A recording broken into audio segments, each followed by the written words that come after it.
Jadi namanya riadoh. Begitu. Kita kebanyakan tamu-tamu kita yang riadoh meratapi nasib. Sampai kapan ya gue di sini? Nggak boleh. Kok memelas? Ya betul. Nggak boleh. Alhamdulillah Allah, saya di sini bahagia. Saya bisa ngobrol sama cacing. Cacing. Lo cerita. Orang Riau yang hajatnya cair 4 miliar ngurusin tanaman buahnya anak yatim. Pada saat gue nggak pernah keliling ke kebun, heran gue mau keliling aja, ketemulah orang Riado. Riado goblok, sini lu. Lu ngapain di sini? Kenapa lu nggak ngomong sama pohon tales tuh? Kan pohon talesnya nanti kalau berbuah dipanen buat anak yatim. Ngomong dong. Tales lu gue rawat ya sampai ini. Gue punya hajat cair ya 4 miliar. Nggak sampai 90 hari nggak sampai. Seminggu cair 4 miliar. Kalau kita kan enggak meratap. Ajarin. Yang gue ajarin sama si Bloon tuh orang Riau.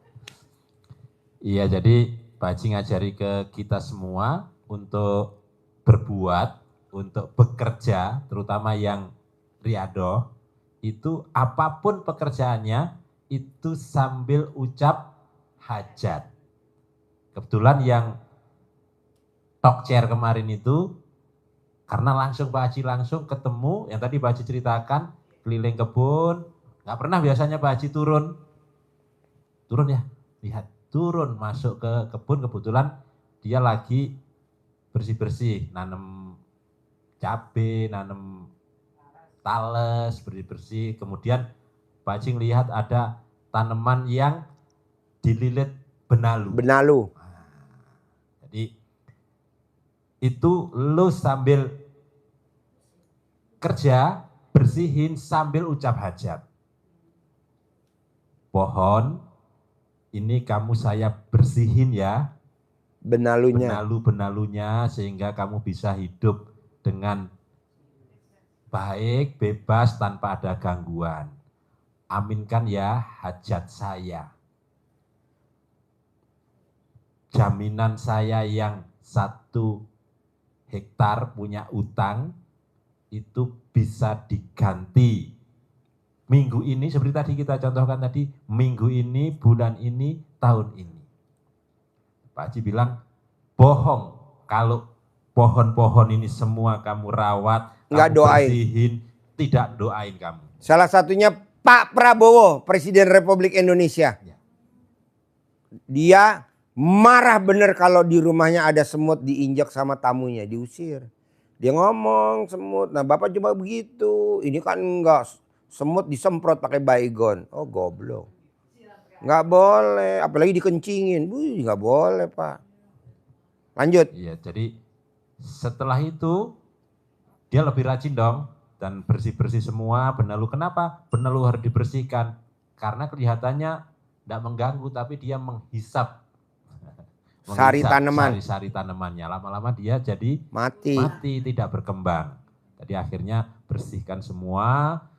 Seminggu berikutnya dia ngobrol sama saya, Pak Sidik, ini saya harus segera balik gimana ya, ini baiknya gimana? Loh, apa? Ceritanya gimana? Ini ada lahan yang 4 hektar lebih, itu kalau dinilai ya bisa 4 miliaran. Ini harus segera saya urus, saya harus segera kembali. Ya harus kembali, kalau emang itu menjadi bentuk kabul dari hajatnya jenengan, saya bilang begitu.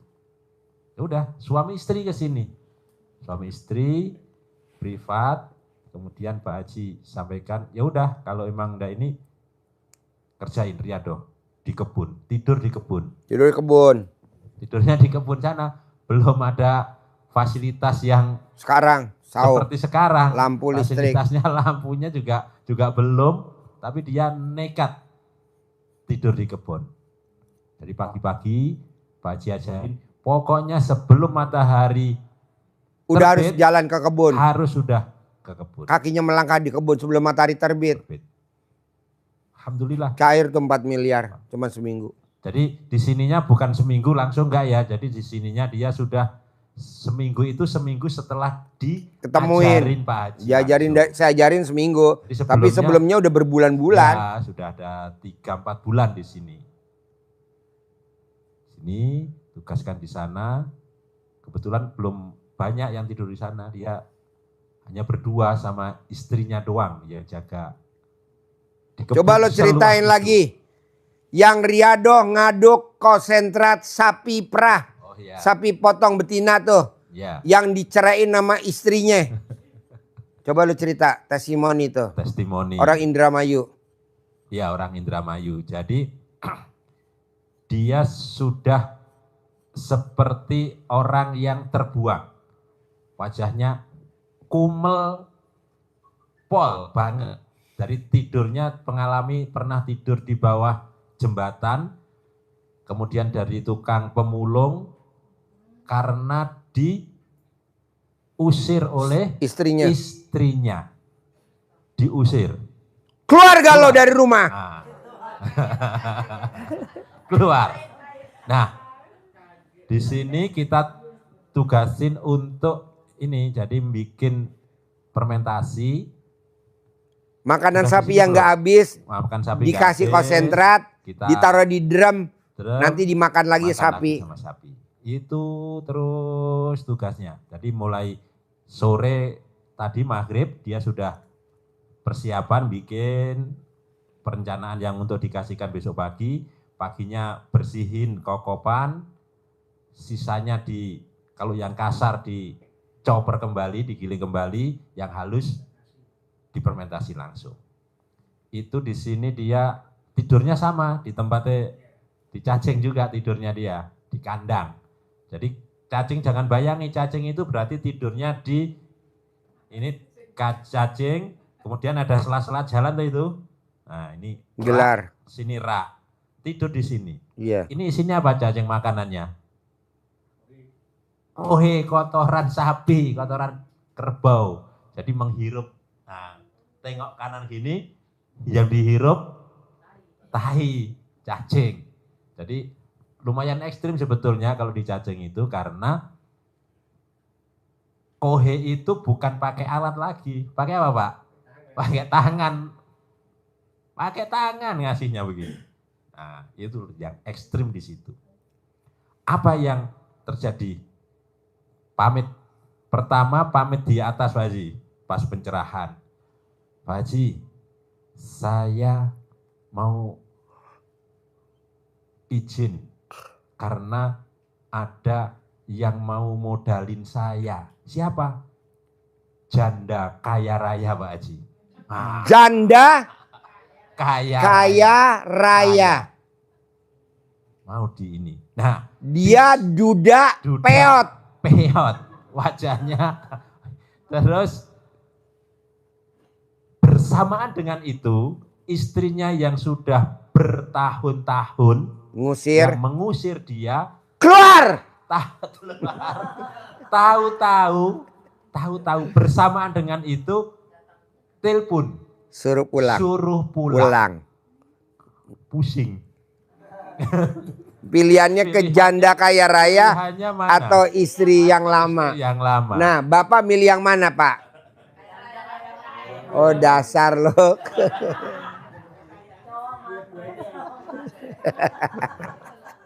Jadi jandanya janda kaya, tidak punya anak, punya usaha. Calon mertuanya justru yang sering telepon dia. Cepet-cepet ke sini. Karena sama Pak Haji, jangan dulu, dilihat dulu. Sebulan lagi. Kalau dia memang mengejar kamu terus, nah berarti itu pilih. Nah, istrinya gimana? Nggak tahu. Karena namanya mungkin juga sakit hati ya kira-kira ya. Konsultasi, ya udah ambil dua-duanya aja. Emang RDI cocoknya bikin sinetron ya. Kalau ada sutradara atau itu ya, produsernya kita aja yang biayain. Jadi yang pemain sinetronnya, Bapak sebagai peran utama laki-laki, Ibu sebagai peran utama perempuan. Bapak kawin sama Ibu. ya kan? Bapak. Ini juga sama Pak Haji. Ini sebetulnya masih tinggal galau saja. Mau iya atau tidak? Oh ya. Iya. Ada ibu yatim? Jakarta. Oh Jakarta. Ya. Sudah. Jangan kawin sama Ibu Tuti yang namanya Ibu Tuti, saya nggak setuju. Kenapa?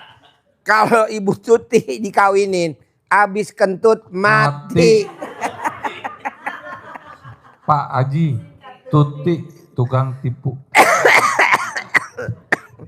Pak Haji, kalau di tempat saya sana, itu untuk laki-laki tidak boleh mengawini istri se-RT, tidak boleh Pak Haji. Oh nggak boleh. Nggak boleh lah. Sekarang mengawini istri se-RDAY boleh nggak Pak Haji? Nggak boleh. Nggak boleh. Nggak boleh. Hah? Nggak boleh. Kalau bisa, kalau kita sesama tamu ngawinin, awalnya romantis, tapi setelah itu nanti percekcokan. Lebih bagus Bapak ngawinin ibu yatim. Karena ini udah teruji sama kameramen. Kameramen ngawinin 5 ibu yatim. Loh kameramen. Ibu yatim. Nih sekarang ibu yatimnya 5-5-nya lagi bunting. Makanya nih kameramen saya mau santet. Kalau dia mati gue punya yatim kurung 5.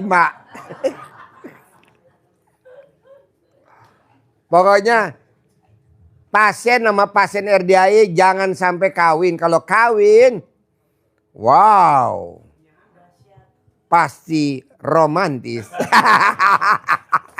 Gak wah, humor. Gue kadang suka guyon ya.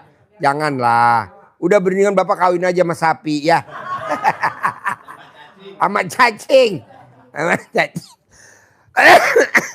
Oke, ada lagi sebelum saya tutup. Ibu datang ke penjaga WC pasar, terminal, halte, bandara. Tidak boleh pembersih WC masjid. Nggak ada yang manjur. Gitu. Pom bensin. Ibu sambil sedekah. Ibu bilang. Atau ibu kalau di RDAY bersihin aja tuh WC-nya anak yatim. Ibu sikat-sikat kan bisa. Bersihin WC-nya anak yatim. Ibu pulang, ibu datang kemari bawa karbol. Ibu kesini bawa itu. Tapi kan udah ada yang bersihin sih belum? Rebutan ya? Tapi nggak apa-apa, yang penting bersih aja. Oh nyapu boleh nggak?